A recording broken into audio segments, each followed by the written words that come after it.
Thank you so much for joining us for another session of our coaching calls where the great Matt Hillis walks through his Montessori marketing method. Matt, thanks so much for being here, as always. Boy, I don't know if I can actually respond to something like that. The great Matt Hillis. I'm going to put that on a trophy and put it on my mantle. Yeah, I'll have something framed for you. And also with us is the equally great Deneen Goncalves. You're getting it. I got it. Did I get closer, or was that it? Did I do it? Well, do you want the Portuguese version or the English version? I want the version you use. Like, what makes you the happiest when you hear people say it? Goncalves, not Goncalves. Goncalves. Goncalves.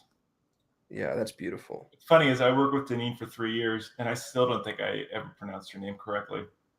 So you should learn my maiden name. That was interesting too. Anyway. Anyway, so Deneen is our community manager here at Needle Marketing. Most of you should already know her. If not, get to know her because she is, I'll call her the community advocate. She kind of helps bridge the gaps between the nerdy marketers behind the scenes and all of our wonderful Montessori members. And on these calls, I think, Deneen, you have a really important role. And that role is to make sure that we're not glazing over things that you think Montessorians would want more information on, or just ask questions from the Montessori perspective. Absolutely. And I, as we go through this, I would love to have, we've got Jan and Kim and Amanda and Carrie on here. If you guys ever have any questions or we do glaze over and I don't catch it, please make sure to use the message board and we will absolutely slow down. Custom tends to talk a little fast as well. So we can also slow him or try to slow him down in it. I'm offended. Use the chat. I don't see that at all. I've never heard that before.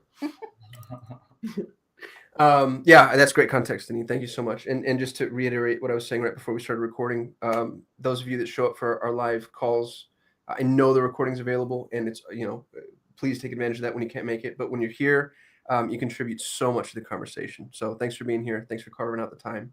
And if you are listening to a recording, please keep in mind that we do this every Thursday. It's 10:30 a.m. Pacific and 1:30 p.m. Eastern. And this is it's an asset that's available to you. You get to hop on and you have access to, I think, some of the greatest Montessori marketing minds on the planet, speaking for Deneen and Matt, not myself. And so come over and ask any questions you have because we're here to help you. All of that preface aside, we're going to talk today about something that I think everybody has had to deal with directly, which is reputation management. And this just refers to, I think, more strictly online reviews, but really this is how people are speaking about you, especially in a digital perspective. So we're going to dive right in. And Deneen, I'm actually curious from you, as someone who doesn't necessarily have the same marketing background, but knows Montessori very well. When you hear the term reputation management, does that mean anything? Do we need to rephrase how we're saying that? Well, I had to think a little bit deeper about, you're talking specifically online, how we look online, but also, the nuances of your community. So I don't know. I like it. I mean, it makes sense, but I had to look a little bit further into it. Yeah, it's not a term that jumps right out at you, but I think if you spend some time on it, it'll get sewn together. And Matt, this is something that I think, again, you've just been very good at. And it's difficult because you have 4 locations. And so you're managing not just the reputation of an overarching brand, but you're also managing the reputation of each individual location because you have to have a profile for each one of those locations. Yeah, and you have to monitor each location, and you also have to, when you do have something negative that comes up, you have to spend some time to get to the bottom of what's going on. So it's definitely not easy. Listen, it's not easy at one school either. It's something that requires. It's like working out. It's like you have to put in the time and go to the gym repetitively. It's not something that you do once a year. This is something that you're monitoring and responding to. And usually most of these things are positive and we get to celebrate. But once in a while, yeah, there is somebody that for whatever reason will have something negative to say, and then it's about how you respond to that. And who's doing that for you, Matt? Do you do that yourself, or do you have a head of school for each location? No, I'm doing it right now. I'm the one that's noticing it. And if we have to work something out, then the director at each school would actually address it. But I'm the one that's kind of monitoring it. In the long term, I don't necessarily know if that's something that I want to want to do, but I've yet to be able to offload that to another person. I'll tell you from a digital marketing perspective, we call this digital currency. And social proof is so important. And I really mean what I'm about to say, even though it's going to sound kind of platitudey. If you have excellent social proof, you almost don't need to market. You still should. But if that one piece of the puzzle is in place, what you'll find is your online visibility goes up. Google shows you way more search love. More people will find you just by kind of, the natural ecosystem that is the online listing market. Social proof is the single most important thing you can do for your school.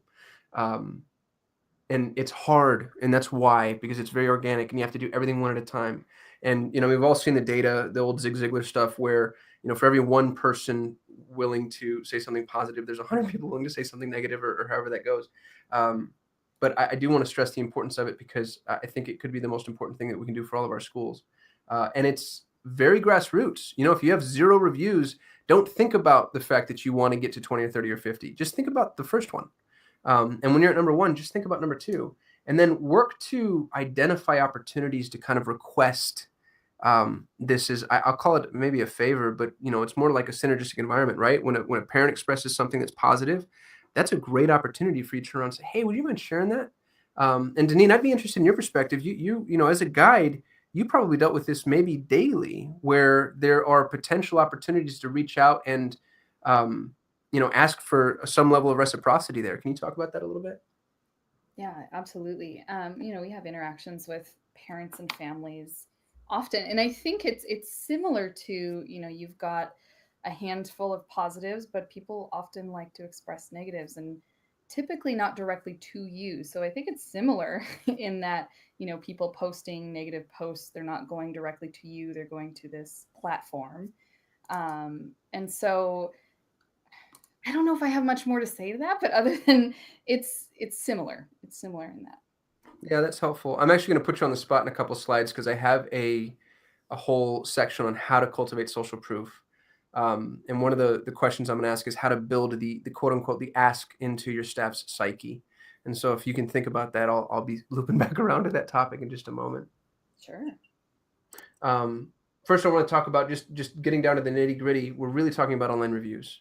And reviews can exist in a lot of places. They can just be on your site. Matt's done an excellent job of this on Bergamo's site. One of the things that I love that you did most, Matt, and I don't know that I've seen this often, your social proof is sprinkled throughout the site. So instead of having one page dedicated just to testimonials, which you can also have, there's nothing wrong with that, you've also put a testimonial on every single page, and that testimonial has been contextually appropriate. How did you land there? Like, how did you even get that idea? Well, I got the idea because I made this mistake myself, and I look at a lot of Montessori websites for other schools, and I noticed that people would just have a page that said testimonials. And, as a user, the last thing that I'm going to do is click on a page and say, oh, let me read testimonials. That didn't necessarily, as an end user, didn't make a lot of sense to me.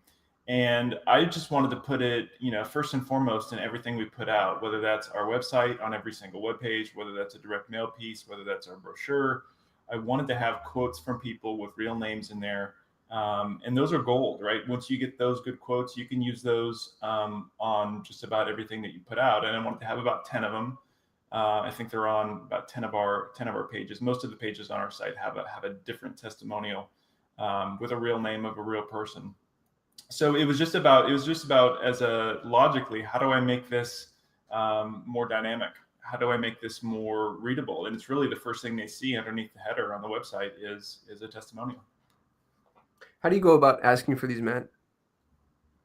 So I went through with the director of the school, and I said, well, who are our biggest advocates? Who are the people that show up to every parent ed? Who are the people who, at a moment's notice will be a new ambassador family? Who are those people? And you identify, every school has them. You identify those people that are just those rabid fans, and those are the first people you want to ask. And then what I did is I designed a web form. So instead of asking for a a testimonial that was, hey, can you send me an email that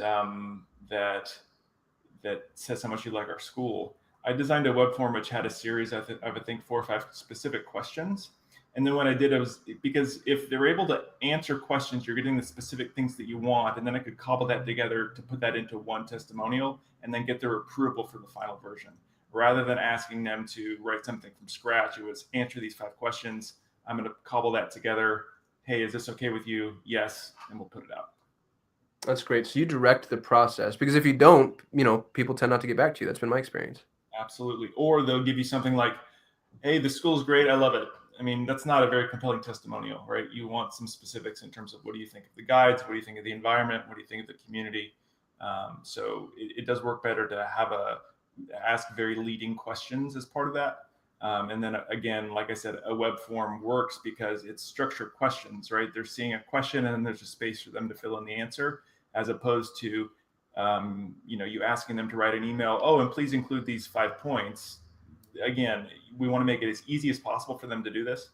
And by answering specific questions, it really helps to, it's a courteous thing to do. Basically, it tells them exactly what you would like them to respond to. That's great feedback, man. I appreciate you saying that. That's referring to testimonials on your website, but you also need to aggregate testimonials across review sites. And where this gets really frustrating is there are so many review sites. Google, Facebook, and Yelp, I think, are the biggest. Great Schools follows really closely, not because it's necessarily as big, but because it tends to rank really high. And what's frustrating about Great Schools is that's usually where people go to complain. If somebody's upset, they tend to seek out the opportunity to voice that. In Great Schools, because of the way they optimize for their content, they do a good job, or maybe I should say a bad job, of capturing those users and those prospects. And so with each one of these review sites, I think the best defense against somebody who could potentially post something negative is making sure that you already have cultivated really positive reviews ahead of time. Because once a negative review comes in, it's there's not a whole lot you can do there. But having a bunch of positive reviews to sort of contrast those against, that's one of the best things that we can do as a school. So focusing on these review sites is important, and you want to make sure that people can submit to the site that they're comfortable with. You might have a Yelp user, and you might have someone who's never been on Yelp before in their entire life. And incidentally, there's actually an algorithm inside of Yelp that gives preferential treatment to people who post multiple times to Yelp. So even if you get somebody to sign up for Yelp, it's not going to be as impactful as somebody who's a traditional Yelp user. Matt, out of curiosity, do you have review sites that are your favorite and least favorite? Yeah, I do. I mean, my least favorite by far is Yelp. Yeah. I'm not a fan of Yelp, and I've been, when I travel or when I'm looking for a restaurant here locally, I'll find myself using Yelp, and then I'll think, gosh, I don't want to give them any juice. I don't want to give them any attention, because as somebody that is operating a service organization, I'm not a fan of how they basically operate. They're in the business of selling advertisements. They say that they don't extort people. I'm not going to say that they extort people. I'm going to say that they make it difficult to operate, because you can't, even if we were to ask people for positive reviews of us on Yelp and, send them a link to do it, it's like they have to have a Yelp account. If they haven't made reviews before, it's usually not going to show up. Sometimes they have this very weird algorithm where lots of times positive reviews that I know have gone on Yelp don't show up, or they disappear. It's just, it's a very confusing system to understand. And then also, they tend to rank really high when you search for reviews of different types of businesses. So I'm not a fan of Yelp. I think that, Google seems to be the most kind of democratic way of doing it. It's usually the most easiest for us to use, because everybody's on Google. It's part of Google search. And our reviews on Google are great. That's usually the easiest to do. Facebook reviews by far usually are just always 5 stars. I've never, because I think they're already fans of your school, most of the time when they're making these reviews. So I find that Facebook reviews are usually just across the board great. Quick pro tip: if you ever have somebody going after you on Facebook, you can remove the review feature on your page if you wanted to, and that is not possible to do for sites like Yelp or Google. That's a great pro tip. I'm going to repeat that, Matt, because I think it's so important. You can disable Facebook reviews on your Facebook page. So if you have somebody that is saying something that's unfair or that you don't want public, you can just disable that feature entirely. Now, you lose any good reviews you have, but oftentimes that might be an effective trade-off. Yeah, for sure. Community platforms are also something we should pay attention to. You might have, like, the local Chamber of Commerce here in Scottsdale has, I think it's a great forum. And in that forum, they have an education section where parents talk about some of the local schools. Well, if you're a school owner here, you should know that exists, and you should also be cognizant of what's being said. You want to have a finger to the pulse, and then you also want to be able to, maybe mitigate some of that conversation. And if something happens that you're not a huge fan of, I think you're well within your rights to respond yourself, to ask parents to respond for you. But that's all reputation management. And while it's a little hard and maybe tedious, it's important to do because, otherwise people are going to talk with or without our input. I think it's important for us to kind of stand up for ourselves when necessary and guide the conversation, even if it's not negative, even if it's positive. We can jump in there with additional context as to, why somebody had a really positive experience and how we know that that's going to happen again for others. I want to talk just briefly about the directories and citations. 2 notes for you, both of them from an old school marketer named Dan Kennedy. The first one is you need to be where you're expected. So especially for schools, and Matt just made a comment that I'm going to parrot. I'm not a huge fan of Yelp. As a matter of fact, if you Google the words Yelp and extortion, you get some really compelling articles. The third one is from Yelp. The fact that Yelp has an article on their website that speaks to extortion, I think only helps solidify the fact that there might have been something going on that should not have been going on. With that said, people expect to see you on Yelp. They have a large user base. It doesn't make sense not to have a Yelp profile. So you need to be where you're expected to be. The second one, and this also comes from Dan Kennedy, he has an anecdote about visiting a dental office, and the guy paid him a bunch of money for a marketing consult. And the dentist was doing everything right. And Dan walked away with one piece of advice, and it was trim your hedges. And the dentist got mad saying, that's it. That's the only thing you have to tell me. And Dan said, yeah, you're spending all of this marketing driving people to your dental office. And when I pull up, I see this overgrown bushes covering your door and your window. It's not an effective first impression. And I think you're losing business. And then, as the anecdote would go, the guy trims his hedges and sees an improvement in business. Now, I think that might be a little diving into the minutia, but the truth is your online reviews and the way you appear online, those are the hedges to your digital business. And here's what I mean. I'm going to use Matt as an example, like we always do. When I search for Bergamo Montessori School, of course, his website comes up, but look at everything that I'm currently looking at. It's all social proof based. Here's Great Schools. And as you can see, Great Schools has the lowest rating of all of them because that's where negativity goes, but it's still really good. He has 4 out of 5 stars. Facebook rating is shown, Yelp rating is shown. Again, Google aggregates the ratings. Instantly, when I look for Matt's school, let's say I was an interested parent, the first thing Google shows me, and it shows it to me in many multiples, is social proof. These are the hedges. And so we want to make sure that we're keeping a very strong finger to this pulse. If you go back to that Google rating quick, Qasim. Yes, sir. Super interesting about that. This woman, this was 2 years ago. I remember when this came in. She's overseas, and sometimes it's infuriating when you get these comments from people. Again, there was no context in this. She gave us 2 stars. She wasn't a fan. She wasn't a parent at our school.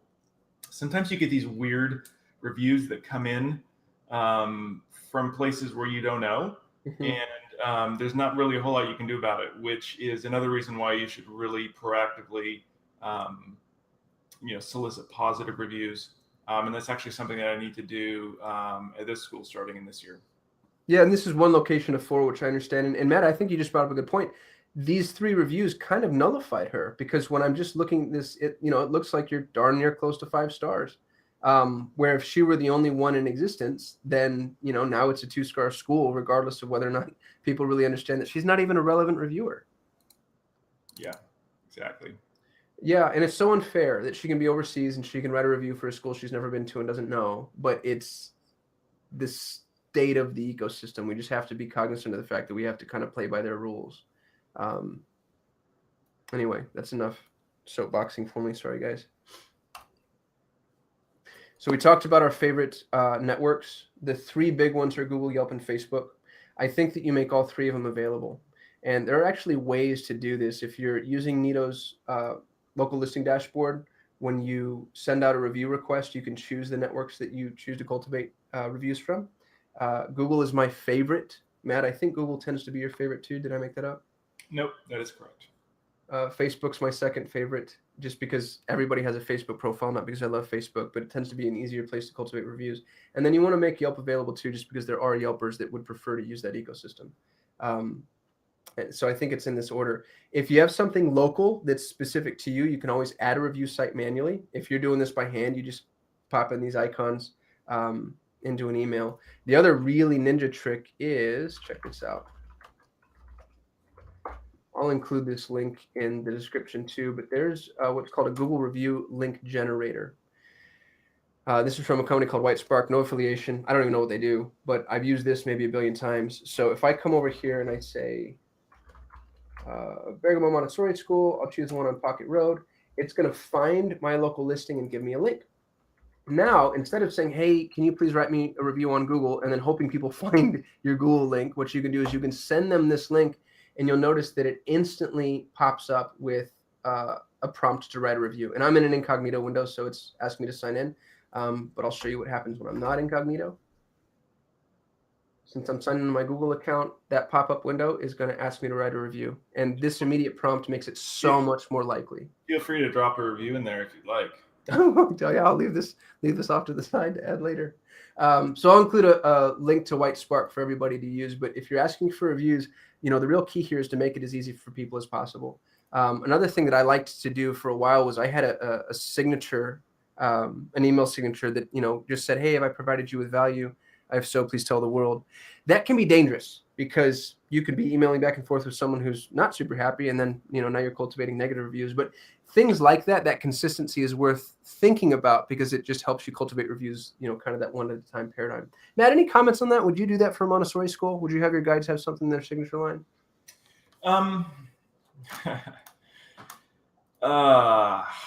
That's a good question. Probably not. I like to be very purposeful in what we're doing, and I think we're going to get into this later, and if not, I can talk about it now. But really, the best time to ask for a review is really at the end of your relationship with somebody, assuming that relationship is positive. So, I think the best time is when somebody's graduating from your program, even if they're not staying for elementary. Let's say they finish the 3-year cycle. This is a great time to have a one-off email saying, hey, would you mind spreading the word about us? And it'll take you 90 seconds. Could you do it here? That's exactly what I'm talking about now. Instead of having that just in every single email that goes out. Because you're right. You could come across somebody for whatever reason, that immediately gives them a passport to leave a negative review for you. Right. So your system is, I guess the exit interview, quote unquote, includes a request for a prompt to leave a review. Well, so this is something that I'm working on with automation, and I'm really excited about it. When we're moving over to the Entreport platform, there will be a process that happens when anybody is leaving our school. This could be somebody moving. This could be somebody graduating. This could be somebody leaving unhappy. Again, every Montessori school will have one of these that come up. For whatever reason, it's not a good fit. But the point is that it's systematized where when I tag somebody as leaving an Entreport, the teacher is going to get an immediate teacher, or the director will get an email saying, hey, is this a positive or negative is this a positive or negative exit, for lack of a better word? And most times 90%, 95%, they're positive exits. At that point, when that person marks yes, it was positive, it's going to set up a series of events where an automatic email goes out to that parent with a pre-written verbiage saying, hey, we really enjoyed having you at our school. Would you mind helping spread the word about it? And the link would be in there for them to review it. That's great. And I like the fact that you're you're making decisions on the outset as to who could potentially be providing those reviews and maybe who should be left alone too, because it's really easy to be really cavalier with this, and then you end up, possibly getting surprised. Absolutely. Deneen, I want to circle back to you if you don't mind.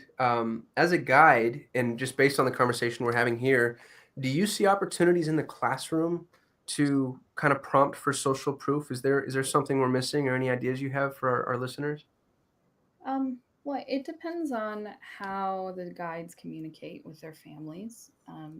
In the schools that I've worked for, sometimes it's direct email, sometimes it's notes home, or newsletters.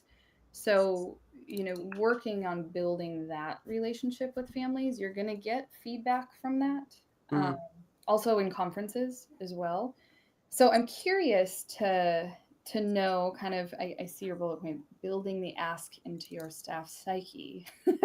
I would love to talk about that because I think that can get uncomfortable, especially if you have staff members that are new or just totally not in the marketing mindset. But sure. it is super important because we have, that one-on-one interaction with the families. We know the families really well, and we can tell if they're satisfied or not very quickly, actually, because we're working directly with their children. So I think there's a lot of opportunities, but it's a challenging route to take. That's great feedback, and you're right. I think everybody's going to have a different comfort zone with it. Um, that's my next bullet point. I talk about incentivizing for reviews. And I talk about it because I don't advise it. I think that adding an incentive either for your staff or for your parents tends to it kind of taints the conversation a little bit. Um, and you could also, you could end up seeing people, force something that maybe shouldn't necessarily be forced. I've also seen in the past, not necessarily in the Montessori context, but with other clients of mine, anytime a client is incentivized for a review that is premature, that ends up being used in the future as kind of a bargaining chip. And you don't want that. You want the review to be earned, not something that you now need to pay for at some point in the future. So I like reviews to just be organic and to leave off any, incentive programs. Matt and Deneen, interested in your thoughts there. I completely agree with that. I think that this is not a tit for tat thing, right? You're not exchanging a review for something in the future. This isn't a favor, right? Where then now it's my turn to give you a favor. This is really an outcome of a satisfied family, right? And I think that back to Deneen's point, you talked about people not guides necessarily not having a marketing mindset. We have to stop thinking about this in terms of marketing. This is about what people are thinking about our school. What is your reputation outside of what admissions are, outside of the number of inquiries you're getting? What do we want? What do we want people in our community to think about our school? And 90% of the people coming in are going to look at online things first when they come in, and this will be their impression of our school. And is this what you want, right? How do you want people to think about our school? Well, if you want people to think positively about our school, we need to be proactive in how we are trimming those hedges, to use Costum's term. So, really making that shift. And I think this just comes through conversations with staff, that this is really part of your job. Just as if you were out in the community and you heard somebody speaking negatively about your school in the grocery store, it's the same thing. And this is actually more damaging when it's online because it lives on forever and it's a permanent record of it. So we have to be proactive about how we're going out and doing it. And this is just part of being a digital citizen. This is such a great topic to have for staff training at the beginning of your school year. Just how does our school operate in a digital standpoint, and what is your guide? What is your role in that process? Because I think, Matt, you're absolutely right. It's not necessarily about marketing. It's about describing our school in the way that we know how, and we have some really great aspects of that.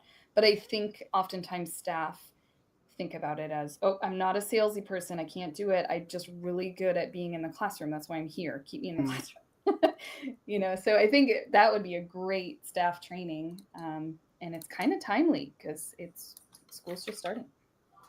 It is. And it makes us all a little bit uncomfortable. Listen, it makes me uncomfortable thinking about it. It makes me anxious when I think about online reviews, because I'm like, it's something that I can't control. And it's something that, it's the kind of that thing that keeps you up at night when you do get a negative review. I mean, it's one of those things where I'm just like, oh my gosh, what do I do about this? How did this happen? What's going on? But the more proactive you are in just building up your positive reviews, the more those negative reviews, when they come through, do not affect you. That's the same with teaching as well. We wake up at 3 a.m. thinking about like, oh, what we could have done differently. But if a majority of our interactions are positive, usually we move through them. Well, it's that idea of that, with guides, you have that emotional bank account with children and with parents, right? So because something is going to happen where there's going to be some type of misunderstanding or disagreement or whatever. And those are a lot easier to weather when you have an emotional bank account of positive experiences with people. So they'll give you the benefit of the doubt. Same thing goes with online reviews, right? If you have a big bank account built up with positive reviews, when something negative comes through, it doesn't affect you as much. Absolutely. That bank account analogy is a great one. I wanted to piggyback on something you both mentioned about people not liking the marketing approach. I think that if this is Canvas, I think parents are the same way. And not just parents, I think, customers in general, whenever you go up to anybody and say, hey, can you write a testimonial for my website? There's a certain amount of pressure there. There's also kind of some trepidation because in your mind, you're like, man, I don't know that I necessarily want myself. I don't always want to publicize stuff like that. The way to approach that could potentially be, instead of canvassing it as a marketing message, just asking for feedback. And Matt, you mentioned early on this call, and we have a little bullet point here about being specific with our requests.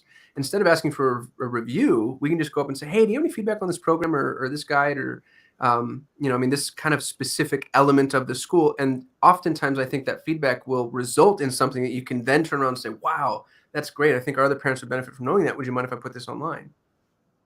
Yeah, absolutely. I think that is a good way to do it. And in fact, Cosimo, I know about a year ago you were talking about there was almost like a feedback loop where you would send out a form stack or some type of questionnaire, and if it came back in any way negative, it came back to the director or to me or to the executive director to be able to address the problem. If it came back positive, then it automatically replied to them with a link to leave that as a review.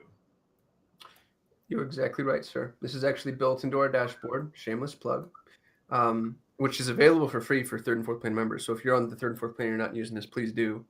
But what happens is you can send an email or an SMS, and it just asks for a 5-star rating. Anything beneath 5 stars just gets sent to the director for, hey, FYI, this needs to be addressed. If they give us 5 stars, then they instantly get a follow up saying, hey, thanks so much.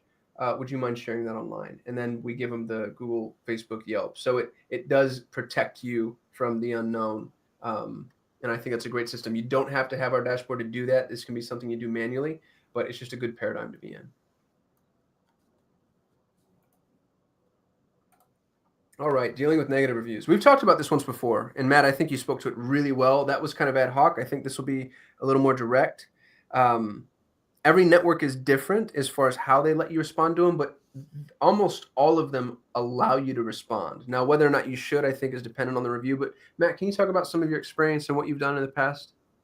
Yeah, I haven't responded. And one of the reasons why is most of the cases where we've had a negative review, there is so much context that goes into what happened with the child that I don't feel, it just isn't a professional thing to do. And quite honestly, I think it violates the privacy of the child and the family. If you're really talking about why the parent left or why the family left or why we had to ask the child to leave, you're getting into things like medical issues, behavioral issues, the fact that maybe the family wasn't, showing up on time and you had to have a difficult conversation and you decided that this wasn't the best fit for them. So there's so much stuff that goes into that where it's like, it's not like a restaurant where you can say, oh, I'm so sorry, please come back and, we'll give you 50% off or whatever.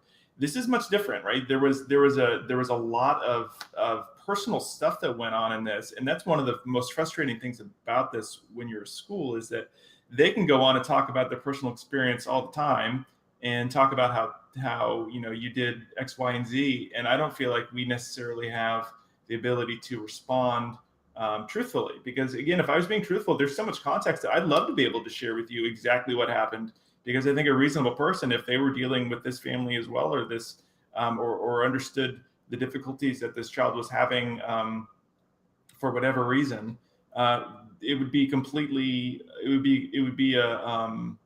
it would be obvious as to why the relationship ended. And it's not because, 9 times out of 10, it's not because the school wasn't doing a good job or wasn't responsive. It's because there's an emotional issue, an emotional component that either the parent doesn't want to deal with or recognize, et cetera, et cetera. So it's really hard. It's really hard. I have not responded to negative reviews for that purpose. Just playing devil's advocate, the review you showed me, that's, it's from 2 years ago, it's 2 stars, it's from somebody overseas. Would it ever make sense to hop in there and say, hey, I noticed you gave us a negative review. You've never attended my school that I know of. Would you mind giving me context as to why you were unhappy or chose to review us? Or do you think that's just poking the bear? I tend to think it's poking the bear, but again, this isn't an area. I'm sure that there are people that have best practices for something like this, but then when you get that down to best practice for a school, it may be a little bit different. I've decided not to poke the bear and to just focus on positive reviews. Well, I can tell you what the best practice is. As a digital marketer, I'm around a lot of agencies and they all do different things. And I know I'm really close friends with a few agencies that focus solely on reputation management.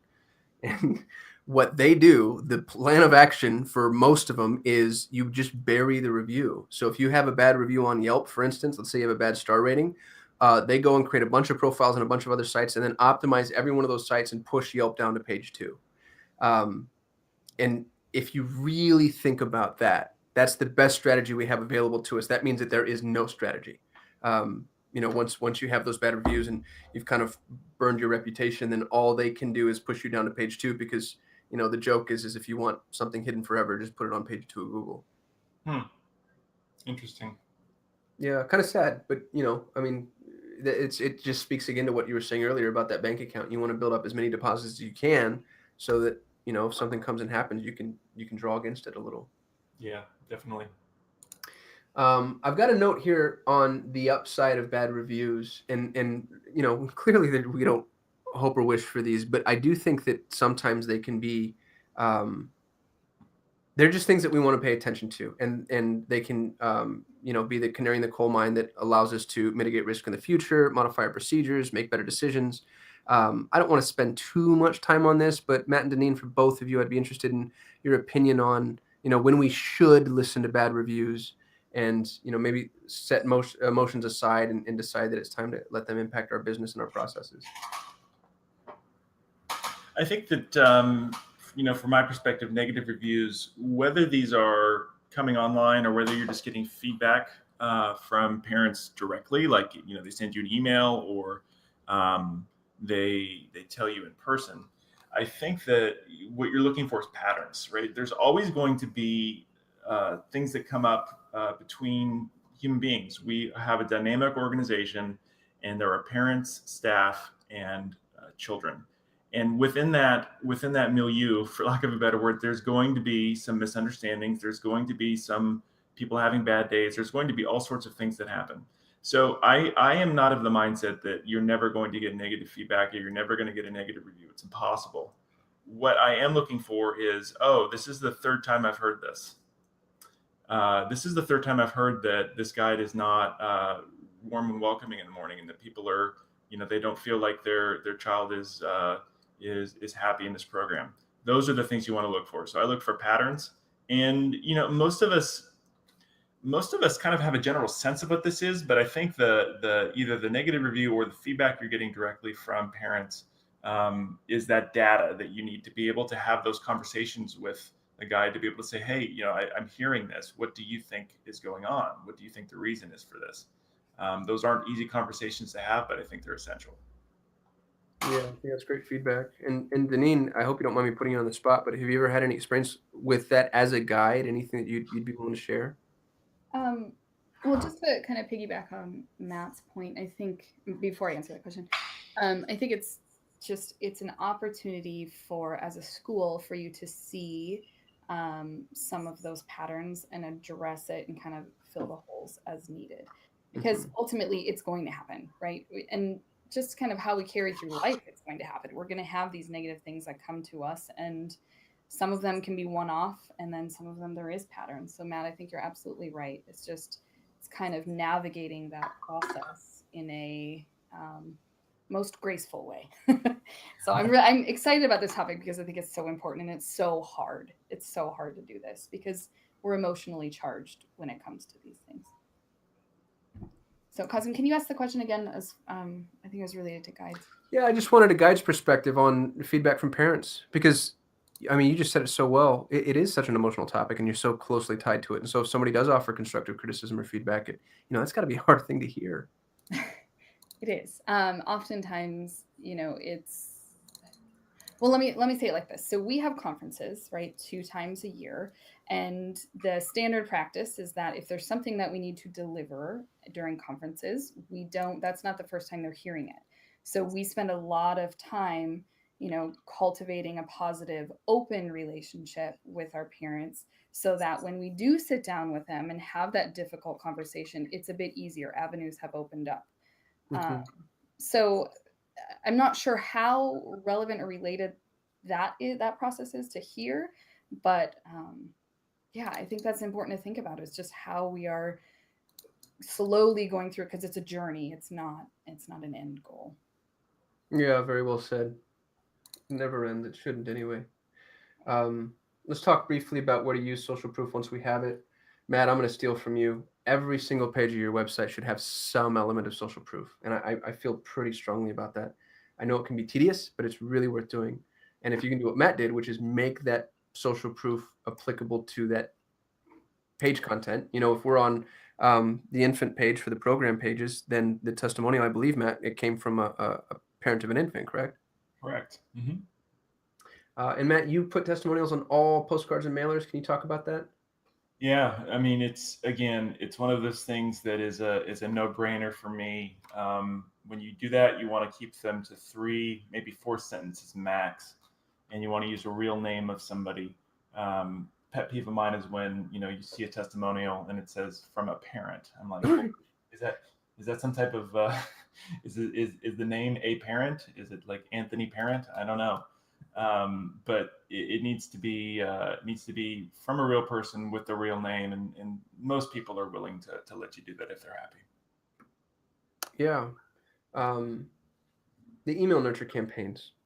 I'd love to see some of our members include testimonials in our email nurtures, because the nurture is built for somebody who's not yet in your school. And so it would be great, I think, to add, just add that element of social proof as a reminder that, I think you bring a level of service that they should expect. Any context on that, Matt? Is that something you do or would be open to adding? Absolutely. You know what? I definitely have goals for all of our automation and email campaigns, and that's something I'd love to do for sure. Yeah, we're never done, right? Never. And then during the admissions process, I think that kind of speaks to the email nurture campaign in videos and other media. The short version of long stories, use it as often as possible. Like I said, this is digital currency. This is potentially the most valuable thing we have online, and we should spend it because it doesn't cost anything to spend, and it just makes the show really well. Would love to hear questions from our live audience. And then while those questions are coming into the chat pane on the right-hand side, I think I would be remiss as a marketer for not asking anybody that is currently engaged with Nito, if you have a testimonial or a review you can offer us. We've talked about the importance of it here. If there's anything that we've done on your behalf or something you're really happy about, would love to hear it. You can email us. It's hello@nitomarketing.com. You can drop it into our chat pane on the website. You can drop it into our forum. Let us know in our Facebook group. Wherever is most appropriate and the easiest place for you to put it.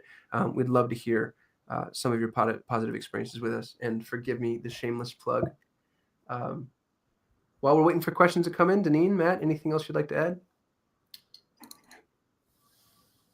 Well, I will say that we did get a lovely review this morning. It was amazing. Yeah, and it was very thoughtful and very thorough, and so it feels good to get those.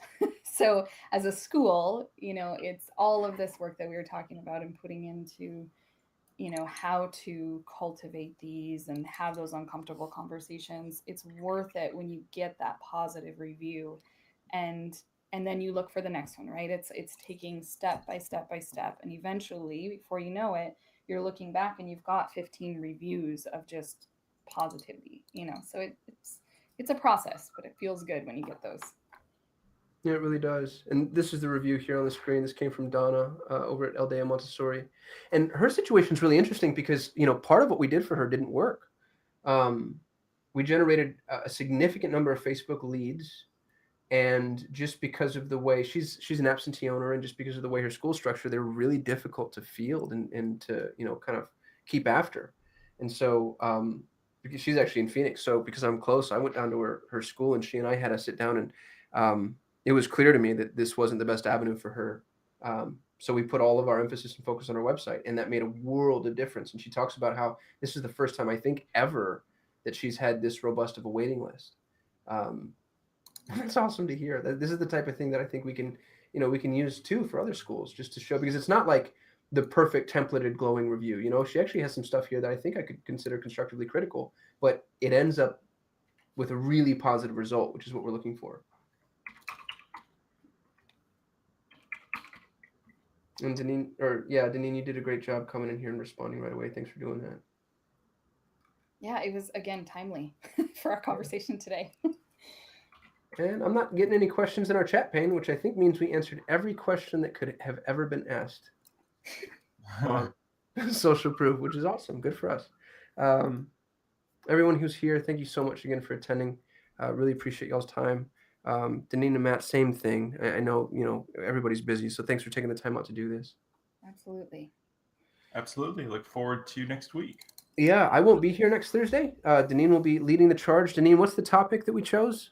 We're going to do community engagement and community presence. So I'm really excited. It's one of those that are dear and near to my heart. So, and I'm hoping that we will have a conversation throughout. I have some ideas and some things that I want to talk about, but as I talk more and more with heads of schools, this is a topic that can be pushed aside sometimes, kind of like direct mail. But I'm hopeful that we can have a lovely conversation and hear from people what has worked for them and what hasn't worked. Yeah, that's exciting. I'm excited to hear that. I'll make sure to watch the recording. Cool. Well, thanks, Austin, for your time. Yeah, that's next Thursday, 10:30 a.m. Pacific, 1:30 p.m. Eastern. 12 of our members watching live and recorded. Thank you so much. We're so grateful for you, and we can't wait to keep helping